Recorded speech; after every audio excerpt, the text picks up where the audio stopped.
Jack and Jill Marathon 2026. Here we go. Let's go.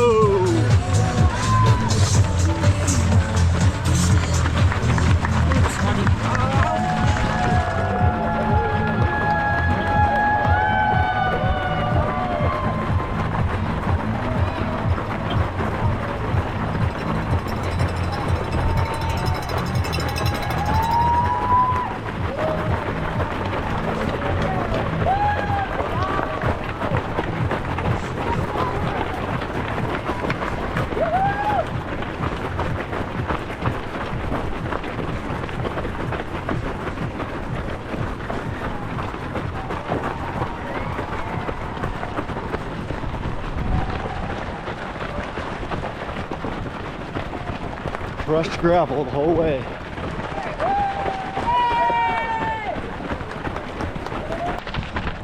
First 5K, 3.1 miles, 22 minutes, 40 seconds. Right on track.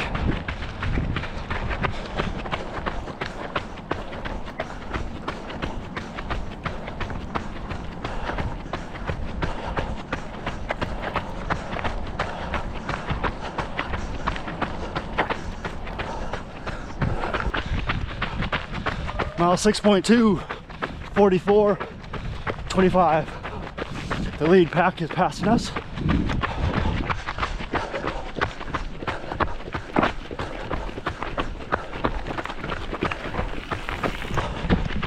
Solomon and I are cranking, doing good.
Mile 9.3, 1 hour, 7 minutes, 30 seconds. We're right on track. This course is beautiful.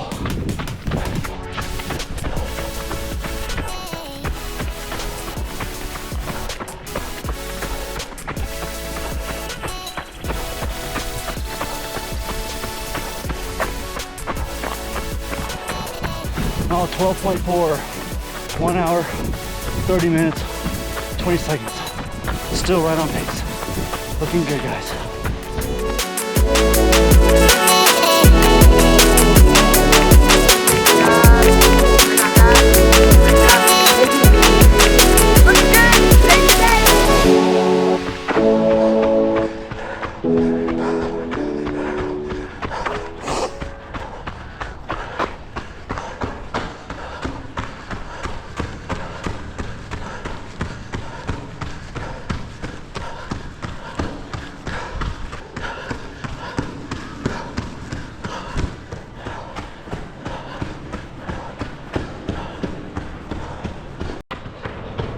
All right, we're on mile 15 in the tunnel. 1 hour, 52 minutes. Right on pace. We're about to enter or exit the tunnel.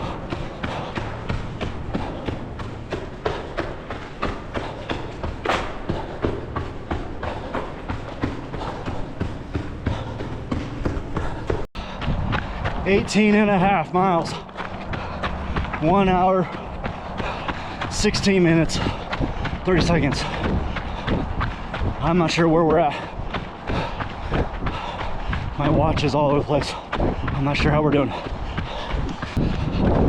All right, mile 22, 1 hour, 41 minutes, 20 seconds. Come on, we gotta empty the tank right here. Make it happen. 4 miles.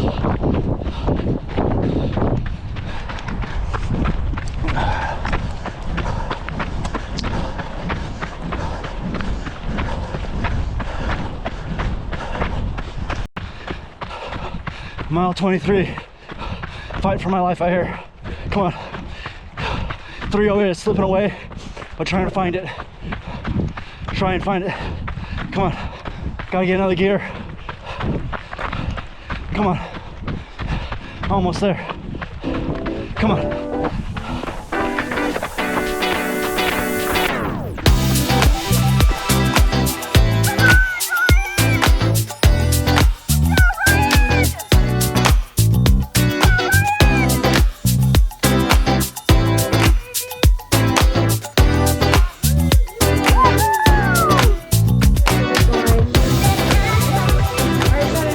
Guys, I couldn't film towards the end there. Just had to get everything got. I think we ended with a 3:11. I think something like that. So definitely improved from grandma's. Not as much as I wanted, but definitely improved some there. So let's see what we got. Congratulations. Good. Here. 3:11, I think. Yeah, right. That's a BQ. It is. Thank you. Thank you. That's your left ear for Oh snacks. gosh, man. Thank you, bro. Congratulations. Thank you.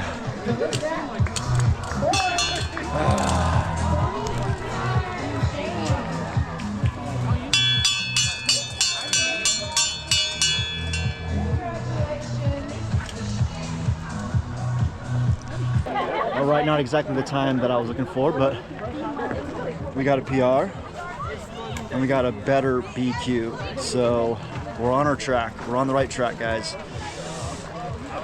Jack and Jill Marathon.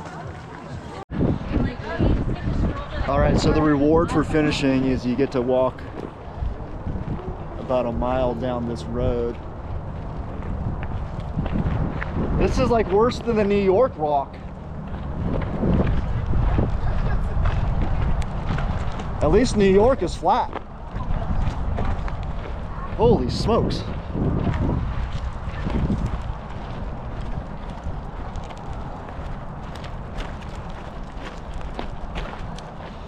Oh, this is a tough walk. So if I was going to summarize that entire race into one word, it would simply be disoriented. All right, let's talk about the Jack and Jill Marathon.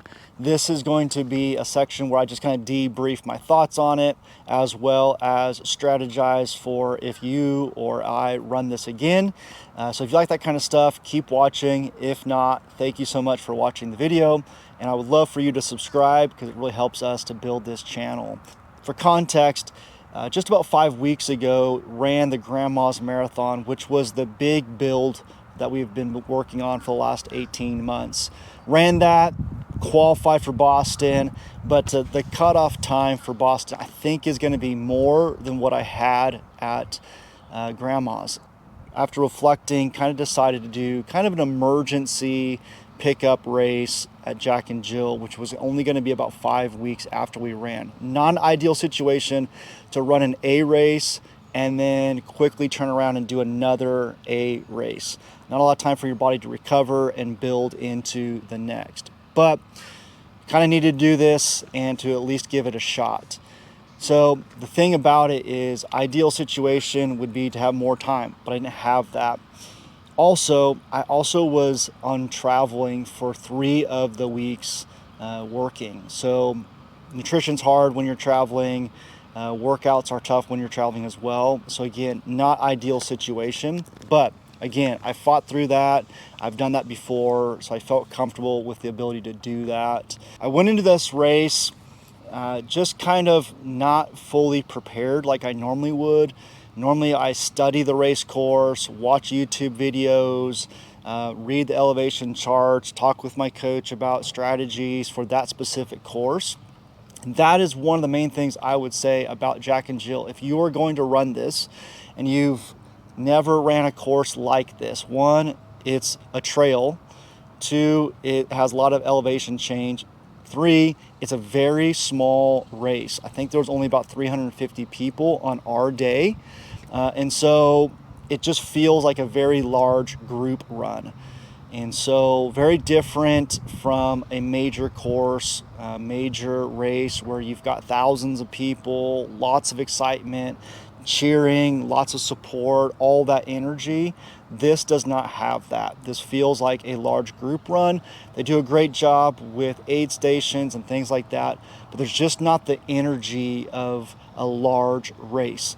And so I wasn't really prepared for that as well as I should have been. Also, I've never ran on gravel. I never ran on trails. So again, all of that was brand new to me, and I was learning on the fly as we went. Again, that's on me. I should have prepared better for that and practiced that, or at least mentally prepared for what that was going to be like better than what I did. Also, this Jack and Jill course was brand new. Because Boston this year put out a downhill kind of penalty, Jack and Jill was within that first layer of a penalty, which meant it would have had a 5-minute penalty based on the previous course elevation drop. So they reconfigured the race to where now the first 13 miles is an out and back. So you go, what is that, like 6.5 miles or so out and then back to the start line, and then you go out for the back half, which is a point to point. It used to be that it was a point to point and it was almost exclusively downhill, but again, to avoid that penalty, they made the first half, which is pretty flat, maybe a slight elevation, very, very slight, to avoid any penalty for Boston. So it's great that they were able to do that, but it's brand new, so nobody had ran that before. I talked to Solomon, who you saw in the video, who lives there. He was a little bit familiar with that out and back, and so he shared a little bit of what he thought it might be like. But again, no one's really ran that before, so it was brand new. And part of that is that a lot of people don't run that section of that course.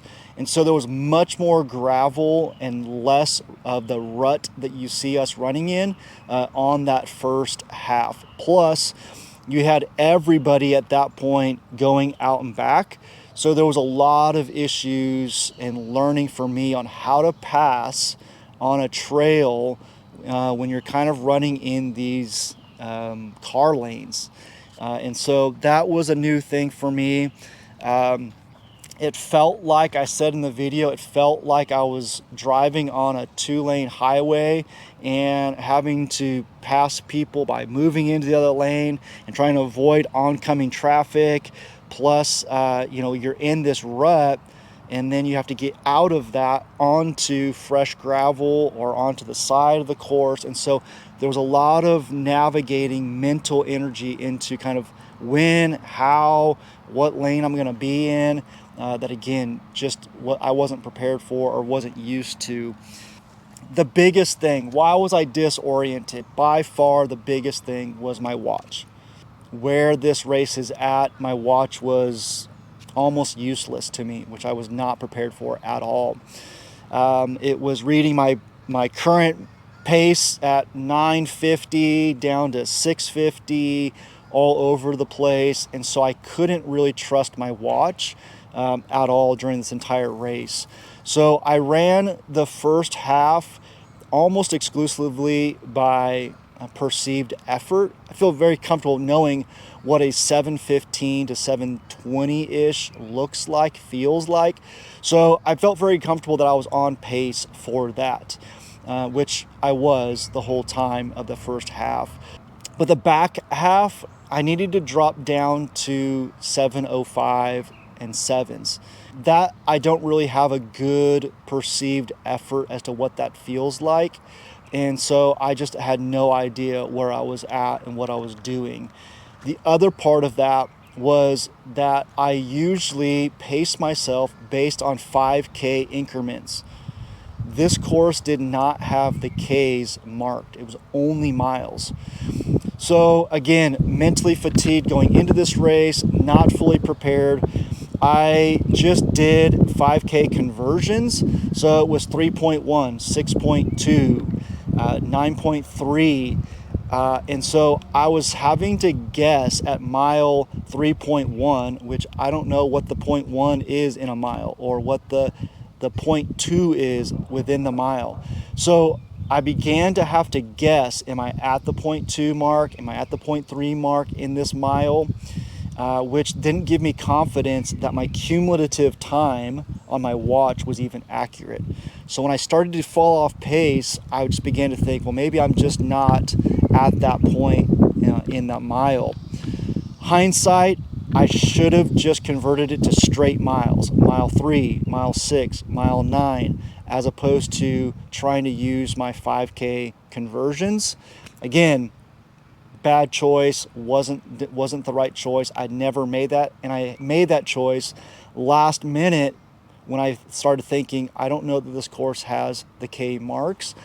And again, I just didn't make the right choice on that. And so again, I was off on even my confidence of my pace, current pace.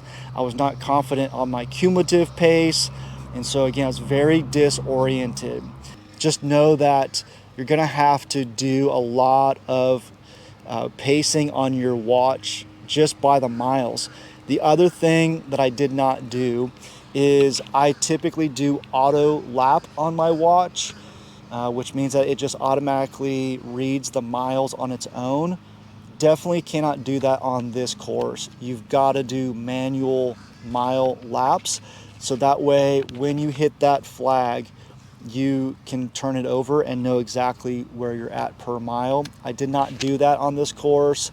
I think I'm going to be beginning to do that here going forward on next marathons, just to get used to it, and it really is more accurate anyway. And then we go for a 2.4 mile run through the tunnel. Okay, I've never ran in a tunnel before, and for 2.4 miles is a long time. Again, your watch doesn't work inside of the tunnel. It is completely black other than just what your headlight provides. And again, this is the first time that the race has been different. So previously, everybody started going into the tunnel. So you had 300 plus people all with lights lighting up the entire tunnel, where now, as you probably saw in the video, it was just me. There was nobody else really around me. About 3/4 of the way, the guy that I said that we ran together, he came up beside me for a little bit, and they kind of went ahead of me. But that was the only time that I even remotely saw somebody in there and provided a little bit of extra light. Then coming out of the tunnel, my watch was completely off. It was just not even close. So I even lost even more trust in my watch at that point to know what mile I was at. Obviously, I could see them on the flags, but I wasn't able to trust my watch at all at that point coming out. So I just began to feel very disoriented. And again, I had to drop down to a 7:05, even down to a 7 in order to hit my goal for that race. And I just did not have the perceived effort, knowledge to know that I was going that fast. All the indicators in real time made me feel like I was going really fast. I was blowing past lots of people that were running the marathon, and I was passing them. So to me, I was saying, man, if they've been ahead of me this whole time and now I'm catching them and running right past them, I've got to be going faster than what I need to be doing. It's a slight downhill that entire 13 miles. So again, maybe the same effort is giving me that extra 10 seconds that I want. So it maybe doesn't feel harder because of the downhill. And so I was feeling really good. I was feeling like I was cranking, going fast, felt good, passing people, my watch, untrustworthy. So I really didn't even look at it.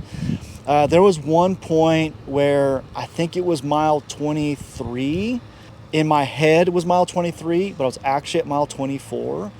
And so I started looking at the cumulative time, which that's accurate. And I was thinking, man, if I've got 3 more miles, I am way off on my time. I've got almost 21, 22 minutes left, and I was running out of time. Well, again, I was disoriented, not keeping track of my miles correctly, couldn't trust my watch to know what mile exactly I was in. Mental strength wasn't there to fight through and figure all those logics out.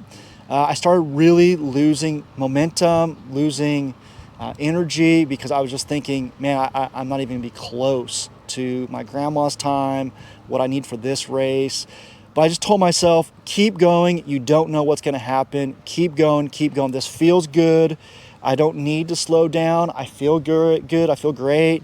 But just keep going. And so I did. And the next thing I know, all of a sudden I'm at mile 25, and I was shocked. And so I was able to push and keep going. The course has a beautiful ending where you can see the finish line a ways off. And for the first time, you start having some crowd support. And so I wasn't quite sure how much of a kick I would have, but I finally gave it a good kick and came in flying, and was able to shed a couple seconds there. Overall, beautiful course. Mountainside, trees, lakes, absolute beautiful course. I would highly recommend doing Jack and Jill. I'd highly recommend you doing it, but I would highly recommend taking some of this advice as you prepare to go into Jack and Jill. Am I disappointed? Yeah. Am I happy with the results? Yes. And in the words of Floberg, a PR is a PR is a PR. Thanks for watching, guys. And if I can do anything, please let me know. Would love to connect in the comments.